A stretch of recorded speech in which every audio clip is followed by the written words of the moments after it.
A Chocolate Chip Cookie Murder, Chapter 20, Part 1. Hannah poured 2 glasses of chilled wine from the green jug in the bottom of a refrigerator and carried them into the living room. Her sister was seated on the couch, still looking rattled, but the color had come back to her cheeks. Moish was nestled in her arms, and Hannah could hear him purring as Andrea absently stroked his head. Her resident feline was uncanny. He seemed to sense that Andrea was in need of comfort, and he was doing his best imitation of a lap cat. Hannah handed one of the glasses to Andrea and said, "Here, drink this." "What is it?" Andrea eyed the stemmed glass suspiciously. "White wine. Don't ask about the label. I'm sure you never heard of it." Andrea reached for the glass and expertly sloshed the liquid in a tight circle. "Nice liquor line." Then she took a small sip, light and somewhat fruity with an undertone of oak. "It's not a true Chardonnay, but it's very interesting. I like it." Hannah just smiled and kept her comments to herself. If Andrea knew that the wine had come from the Lake Eden Coast Mart and a gallon barely put a dent in a $10 bill, she'd decide that it was just pure vinegar. "I think it's domestic." Andrea took another sip. "Am I right?" Hannah decided it was time to switch to another subject. "You were incredible with Bill. I still can't believe that he isn't mad at me." "Bill can't stand it when I cry." Andrea gave a smug smile. "He just falls apart when my lip starts to quiver." "And you can quiver on command?" "Of course." Andrea's smile drew wider. "I learned how to quiver right after Mother bought me my first bra. It always works with the guys." "You're amazing," Hannah said with real admiration. Because of her practice at dealing with doting men, Andrea had managed to avoid the lecture that they'd both deserved. Hannah had done her best to explain things to Bill. She told him that they were so worried about Max, they'd simply had to check on him. And then, when they'd found Max's Cadillac, half packed for his trip to the Tri-State Buttermakers Convention, they'd had no choice but to use his key to search his office at the dairy, the last place that anyone had seen him. That hadn't quite done it. Bill had still been upset about the fact that Hannah had led his wife into a potentially dangerous situation. But Hannah had posed a question.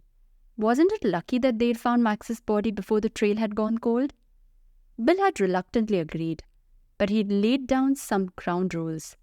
The next time Hannah decided to follow up a lead, she should check with him first. Hannah had promised, and she'd meant it. Finding 2 dead bodies was more than enough for one lifetime. But then Bill had started to ask questions about exactly why they hadn't come out to the accident scene to get him earlier, and Andrea had gone into lip-quivering mode. One glance at Andrea's close-to-tears countenance, and Bill had melted. He'd hugged Andrea and told her that he'd get a ride to Hannah's condo so that he could drive her home. And then he'd assured her that he wasn't angry with her or with Hannah. Moish is a very comforting sort of pet. Andrea's fingers strayed toward the sensitive spot behind Moish's ear, and he purred even louder. It's really amazing that he's so domesticated, considering the kind of life that he used to lead. He's just sitting here and purring. I never knew that he was so sweet. Hannah wasn't about to tell Andrea how Moish acted when he was hunting. She doubted that any small rodent or flightless bird would describe him as sweet. "I need to talk to you about Mr. Harris, Andrea. You said he was waiting at the Peterson property when you got there on Wednesday morning?" "That's right. I met him at 9:30, but he said he was there a lot earlier than that." Andrea thought about it for a moment, and then her eyes widened. "Do you think he might have seen something?" Hannah shrugged. "That depends on what time he got there. He didn't tell you if he knew Max or Ron, did he?" "No, he said he didn't know anyone," and Andrea stopped and stared at Hannah as the light dawned. "Do you think Mr. Harris killed Max and Ron?" "The time frame works, but Mr. Harris doesn't have a motive as far as we know. I'd certainly like to talk to him about it. You don't happen to have his home phone number, do you?" "Of course I do. I'm a real estate agent. I always carry my clients' numbers with me. Just hand me my purse. I don't want to disturb Moish. Hannah walked over to get the purse from the chair near the door and handed it to Andrea. When her sister had opened it, Hannah admired the way the interior was organized. Andrea's makeup was in a see-through pouch so that she could easily find the item she wanted. Her keys were clipped to a leather strap, and her wallet was neatly stowed away in a leather holder on the side. There was even an inside pouch for the glasses that Andrea needed for reading, but refused to wear. Andrea reached inside another pouch and drew out a small address book. She flipped to the proper page and handed it to Hannah. Here it is. You're not going to call him now, are you? There's no time like present. But it's almost midnight. What are you going to say? I don't know yet, but I'll think of something. Hannah grabbed the phone. Relax, Andrea. I won't mention your name. As she punched out the number, Hannah considered her options. Mr. Harris would be more likely to give her information if she had some sort of credential. She could say that she was a reporter with the Lake Eden Journal, but that might backfire. If Mr. Harris had anything to hide, he'd simply hang up on someone who said they worked for the town newspaper. As the call was connected, Hannah made a snap decision. Mr. Harris wouldn't dare to hang up on the police. Hello? The voice on the other end of the line sounded groggy, as if she'd awakened him, and Hannah did her best to sound official. Mr. Harris, I'm sorry if I woke you, but this is Miss Swenson from the Winnetka County Sheriff's Station. We're investigating a crime that occurred at the Cozy Cow Dairy on Wednesday morning, sometime between 6:15 and 8.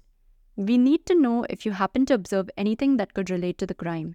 I understand that you were in the area at the time? Yes, I was. What happened? Hannah smiled. Mr. Harris sounded cooperative. I can't give you the details, but I need to know the time that you arrived in Lake Eden and what you saw while you were there. Let me see. I got to Lake Eden about 6:45 and drove straight out to the Peterson farm. I did see one thing that was odd, but I'm not sure if it's helpful. Tell me anyway, Mr. Harris. Hannah maintained her professional voice. As I approached the dairy, a car pulled out of the driveway. The driver was in a real hurry. He skidded over the center line, and I had to swerve to avoid him. You said he, Mr. Harris. The driver was a man? I'm not sure. I didn't actually see him. The sun visor was down. Very good. Hannah grabbed the notebook and pen that was sitting on the coffee table and made a note. Could you describe the car? It was a small black compact with a rental sticker on the window. The sticker was white with red lettering, but I didn't see the name of the company. I always use Hertz myself. My company gets a special rate from them. Then you don't own a car, Mr. Harris. Hannah winked at Andrea. Her question had nothing to do with the investigation, but she wanted to find out if he'd told Andrea the truth. I have a vintage Jaguar, but I prefer not to drive it out of the city. I'm certainly glad I didn't drive it on Wednesday. That other driver came very close to hitting me. I just wish that Marshal Beesman had been there to give him a ticket. Hannah's eyebrows rose, and she jotted another note. You're acquainted with Marshal Beesman? Yes, he saw my car parked in front of the Peterson place and drove up to ask me what I was doing there. Hannah wrote down Herb's name. What time was this, Mr. Harris? A minute or so past 8. I was listening to the radio and the 8 o'clock news had just started. You've been very helpful, Mr. Harris. Hannah turned to wink at Andrea before she asked her final question. Perhaps this has nothing to do with our case, but could you tell me why you decided not to buy the Peterson property? For a moment, Hannah thought that Mr. Harris would refuse to answer, but then he cleared his throat. My fiancée said she wanted to live in the country, but she broke off our engagement on Tuesday night. That's why I came to Lake Eden so early. I couldn't sleep, and I decided that driving might make me feel better. I suppose I should have told Mrs. Todd the reason that I passed on the house, but I really didn't want to discuss it. That's certainly understandable. Hannah made a note on her pad and passed it to Andrea. Thank you, Mr. Harris. We appreciate your cooperation. Andrea waited until Hannah had hung up the phone, and then she pointed to the note. Mr. Harris was buying the Peterson place for his girlfriend? That's what he said. She broke off their engagement on Tuesday night. You would have sold it if she'd hung on for just one more day. Oh well, you win some and you lose some. Andrea shrugged and drained the last of her wine. After all I've been through tonight, I think I deserve another glass of wine. It's really excellent, Hannah. I wasn't sure at first, but it definitely has legs. There's more, isn't there? Hannah went off to fetch her sister another glass of Chateau Screwtop. If Andrea wanted to get a little smashed, that was fine with Hannah. She just hoped that when Bill arrived, Andrea wouldn't need to be slung over his shoulder like a gunny sack and carried down the stairs.